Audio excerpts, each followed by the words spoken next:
chaîne et le groupe Reef and Fun. Aujourd'hui, vidéo de chez Écurie Marine, éleveur d'hippocampes avec une installation de 8000 litres. Ils ont aussi plus de 3000 litres pour l'élevage des proies vivantes avec un bac extérieur de 7000 litres. Et pour un stockage, ils ont 2000 litres d'eau de mer. Allez, c'est parti pour la vidéo. Voilà, hop, c'est parti. Donc là, la souche de phyto. Donc la souche de phyto. Donc on est autonome au niveau de notre production de nourriture. On commence au phyto, zooplancton et donc tout ce qu'on a besoin pour nourrir nos bébés hippocampes et même une partie des adultes. Ouais. Donc on a ça. On a la partie algotech, donc avec nos souches d'algues et puis toutes les productions de démarrage qui vont nous permettre de démarrer les souches après en plus gros volume. Hein, donc on a plusieurs souches d'algues d'eau douce et d'algues marines. Ok. Hop. Je te suis, Jérôme. Oui. Donc, alors en petit, donc on a les copépodes. Alors là par contre je sais pas. Ouais, il faut allumer. Ouais, du coup je pense que si on voit là, nickel. Voilà. Ouais, c'est ça. Donc ça, ce sont des petits copépodes. Donc c'est une souche de petits copépodes blancs, non identifiés. Mais donc j'ai plusieurs souches de petits copépodes dans ce genre-là. Donc pour pouvoir avoir toute une production. Ça c'est une autre souche. Donc toujours dans du petit copépode blanc, donc ils sont vraiment très très petits. Là on est sur une souche de Tigriopus. Donc Tigriopus, la différence c'est que c'est un copépode qui est exclusivement algivore, qui va être plus gros, qui est bourré de bêta-carotène. C'est pour ça qu'il est orange.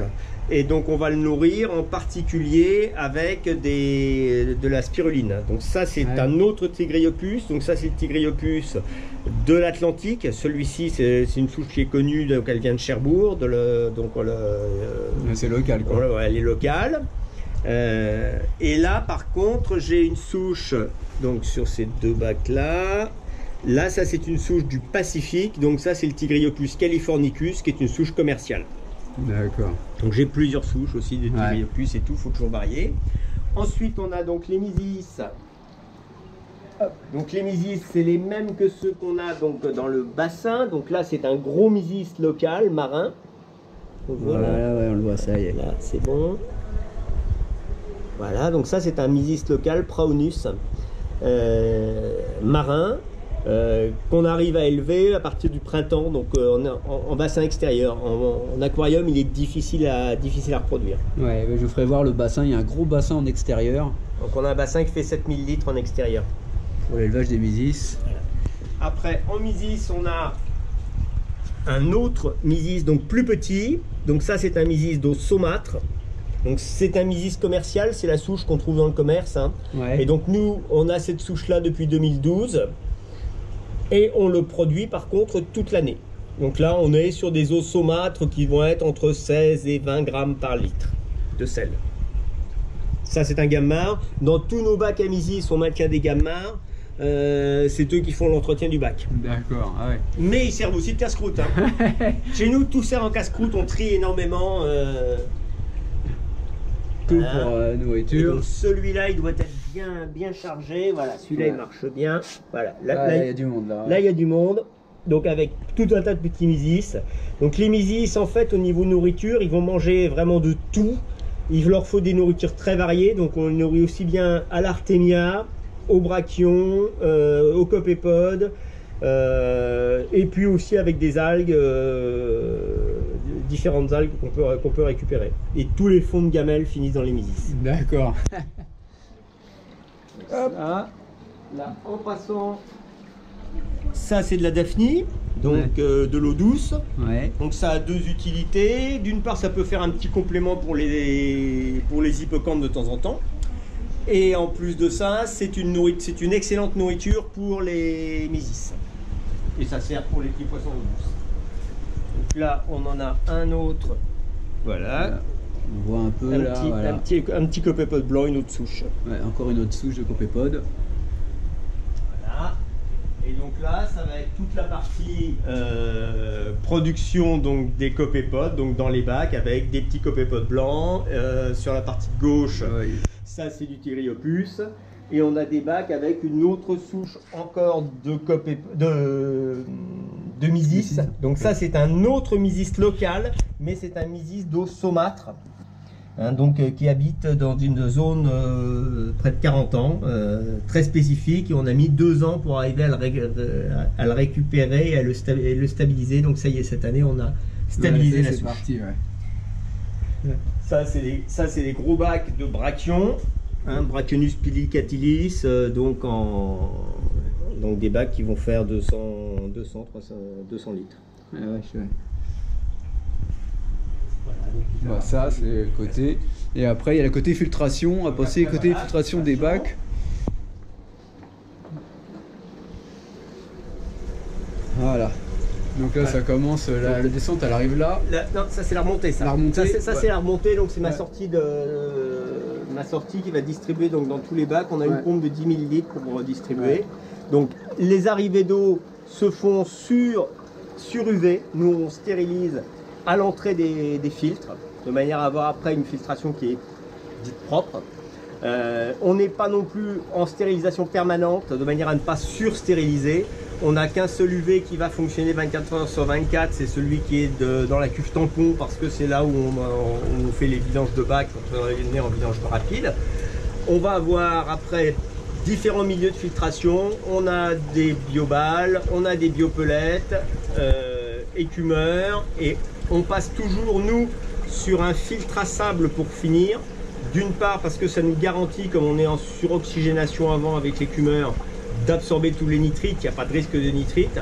Et ça nous garantit aussi qu'on n'aura pas d'animaux qui vont passer à travers la filtration. En particulier les petites anémones, les petites saloperies comme ça, elles restent sur la filtration. Ouais, voilà. Ouais, donc c'est assez granulé, voilà. Granulométrie, c'est assez gros. C'est quand même, voilà, c'est quand même une grosse granulométrie. On nettoie régulièrement le sable, on le cloche régulièrement, et puis après de temps en temps on fait un gros nettoyage complet. Et donc en sortie de filtration, on repasse sur des algues et tout pour pouvoir avoir, comme on a des petits bacs, les bacs à alevin, qui sont des bacs qui ne sont pas du tout équilibrés puisque c'est des bacs nus, toujours avoir une eau qui n'est pas stérile, de manière à ne pas avoir des animaux qui soient fragiles, et une eau qui est équilibrée. Donc là c'est pareil, même système, mais là on a beaucoup plus de pierres dans cette zone-là. Et puis là c'est le 3e filtre qu'on vient de mettre en marche il y a pas longtemps. Futur, avec toujours les écumeurs Toons. Toujours les Toons, oui, on marche avec celui-là, il marche très bien. Il n'y a pas plaisir à Claude Hugues. Il n'y a pas de réglage dessus et tout, c'est vraiment un truc. Et là, c'en est un que je viens de démarrer. Sur ce bac-là, il a démarré en même pas 8 jours, il était plein pot. Ouais, mais ça c'est l'avantage des écumeurs Toons. Aucun réglage. Il n'y a pas de réglage, on ne se casse pas la tête et tout. Ça éclume plus ou moins clair et tout, c'est pas très gênant, mais moi ça écume bien. Mais ça écume bien. Ouais, ça fera plaisir à Claude. Voilà. Et donc voilà. Là on a les bacs d'Artemia, donc on fait de l'élevage d'Artemia salina pour obtenir de l'Artemia salina adulte. Donc là il y a pas mal de monde qu'on nourrit, donc avec différents mélanges de poudre et de la spiruline aussi. Ouais, puis après. Donc l'Artemia adulte, c'est pas si facile que ça à produire. Non, ce que tu me disais, hein, parce que là on voyait là, le bac à Artemia, là on les voit. Ça se prend assez facilement, des pollutions, des montées en nitrite. Hein. C'est le problème. Du Comme coup, on mûrait beaucoup. Tu changes l'eau pratiquement tous les jours. Tous les jours, on a des gros changements d'eau dessus et l'eau repart dans le circuit de filtration global des crevettes. C'est pas si facile que ça les Artemia. C'est pas si facile que ça les Artemia. Et ils mettent combien de temps du stade de Napoli 3 à 4 semaines pour avoir des subadultes. D'accord. Des animaux 3-4 semaines. Cette taille-là. Bon bah super, bon bah on va faire le reste de la vidéo là-haut. Voilà, c'est des petits, du coup ils sont nés aujourd'hui, c'est ça Jérôme? Hier. Ça c'est des petits d'hier. Ouais. C'est pas du poussin d'un jour, mais c'est pareil. Ouais. Donc avec, quand je peux te la remettre par-dessus, voilà, tous les petits points blancs que tu vois, c'est du brachion, donc ça c'est de la nourriture vivante. Donc il faut une quantité importante de nourriture pour qu'ils puissent se gaver en permanence. Avec toujours une alimentation en eau sur tous les bacs. Donc tous nos bacs sont alimentés à partir de la filtration qu'on a vue au sous-sol. C'est ça, ouais. Donc ceux-là ils sont du 5,01, donc c'est un petit peu plus vieux. Donc ils commencent un petit peu à s'épaissir. Et là du 26-12. 26-12, donc voilà. Ça commence. Ça c'est des animaux qui viennent de passer au copépode. Ouais. Donc ils sont sur du petit copépode. Mais ils ont encore du brachion en permanence. Pareil, 26. Ouais, pareil, aussi. c'est la même souche, du coup, C'est le même groupe. Même groupe, ouais. C'est le même groupe qu'on a partagé en deux parce qu'en fait dans le crécelle, on a remarqué qu'ils grandissaient assez vite mais ils ne s'épaississent pas. Donc on va essayer de faire un comparatif là entre on en avait suffisamment sur cette plante là, donc on va faire un comparatif pour voir ce que ça donne. Donc ceux-là sont un petit peu plus vieux, donc là ils vont commencer à être à un stade où ils sont enquiquinants à nourrir. Ouais. Donc là ils passent il faut qu'ils quittent le petit copépode pour passer à des plus gros copépodes, donc les tigriopus, sauf que le tigriopus est rapide. Et donc ils sont paresseux et ils courent pas après. Ouais, c'est plus compliqué quoi. Donc c'est... Attention. Ouais. Hop. Et puis là on va repasser sur ceux-là. Voilà, donc ceux-là. Donc là qui sont... 11 décembre, c'est ça? 11 décembre, oui. Là on le voit. Il est là au fond. Voilà. Donc là il y en a un beau. Ouais, là, il est Là super il y a un joli, beau celui-là. ready là, qui commence bien à prendre ses couleurs et tout. Celui-là est magnifique, ouais. Alors celui-là est en avance au niveau couleur, il est bien au niveau taille. Celui qui est derrière, bah, il n'est pas motivé au niveau couleur et il est moins motivé aussi au niveau taille. Le ready de toute façon est beaucoup plus compliqué quoi. compliqué.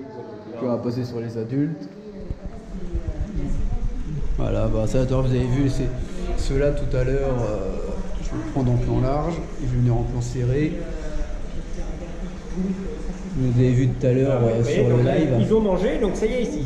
Il faut qu'ils se reposent. Hein. Ouais, maintenant une fois qu'ils ont mangé. Mais ils ont encore de la nourriture. Hein, ils ont encore de la nourriture, bah oui, ils vont continuer à manger toute la journée. Là, de toute façon. Ouais, comme ça au moins là, ils ont de la nourriture pendant un bout de temps. Donc l'intérêt, voilà, c'est ça. Quand on leur met une mangeoire, ça permet de ne pas avoir de la nourriture dans tout le bac. Ouais. Et donc ils peuvent venir rechercher à manger toute la journée. Ouais. Ça, c'est vrai que j'avais jamais vu un mangeoir pour hippocampe, je connaissais pas. Il y a plein de trucs. Il y a plein de trucs. Ouais. Ah, c'est australien hein, comme fabrication. Ouais. C'est un Australien qui a fait ça. Ils sont faut être réaliste. Hein, les Australiens ont pas mal d'hippocampes et ils sont pas mauvais du tout. À première vue.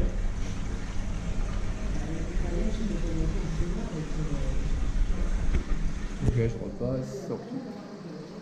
Là, voilà, ils sont accrochés. Accrochés, Et ils attendent. partout ils peuvent s'accrocher. Partout ils peuvent s'accrocher. Hop. Ouais. Où est-ce qu'il est notre petit mâle qui était plein? Tiens, je peux. Il paraît que c'est celui. Ouais, c'est celui-là. Et qui est au fond là, Celui c'est qui est ça. là, Ouais. caché en dessous. Ouais. Ça, c'est un petit mâle plein, ça. Ouais. Normalement, d'ici 8 jours, ça devrait faire des petits, Ouais. ça. Et du coup après toi tu les récupères. Donc on les récupère toujours dans le. On n'isole pas, on n'isole pas les mâles hein, quand ils vont faire des petits. On sait à une journée ou deux près quand est-ce qu'ils vont les faire. En gros, ma chérie arrive à peu près la revue là. Et il est en dessous. Donc, on arrive à savoir une journée ou deux près quand est-ce qu'ils vont les faire. Et donc en fonction de ça, bah, on sait le matin quand on arrive, qu'on va avoir des petits. Éventuellement, on réduit un petit peu les débits d'eau sur sur le bac de manière à ne pas avoir une grosse aspiration, ou on met des crépines plus fines et on récupère les petits dans le bac. Surtout par contre, les petits, tant qu'ils n'ont pas un mois, on ne les sort jamais de l'eau. On ne les prend jamais à l'épuisette et tout. On ne les déplace qu'avec un bécher, un verre. Ah ouais, voilà ce que j'ai posé la question. Je me posais la question comment on les attrapait. Surtout, on les sort pas, on les sort jamais de l'eau. C'est un petit qui sort de l'eau, il va se prendre une bulle dans les branchies. Or, c'est des branchies fermées et ils n'ont pas la puissance pour éliminer une bulle. Un grand hippocampe, il prend une bulle, il arrive à la cracher, il avale un bon coup, il arrive à éliminer sa bulle. Ouais. Alors qu'un petit, il n'est pas capable de l'éliminer et ça c'est foutu. L'autre souci par rapport aux bulles, donc ça c'est une bulle dans les branchies, c'est mécanique. L'autre souci, c'est que quand on a des hippocampes qui ne sont pas suffisamment habitués à l'élevage dans lequel ils sont, ou que les parents ne sont pas d'une qualité suffisante et n'ont pas été suffisamment nourris, avec du vivant en particulier, du mysis vivant en particulier, on va avoir des hippocampes qui vont se prendre des bulles au niveau du tube digestif. Ouais. Et ça, malheureusement, c'est fatal. C'est fatal, on ne peut rien y faire. Ils flottent en surface et ils ne peuvent plus manger et ils crèvent. Voilà la belle galbe rouge. Donc là, c'est une très belle vague rouge. Là-dedans, il n'y a pas de... Donc là, on a les poissons, donc on n'a pas d'hippocampe dans ce bac-là. Autre chose.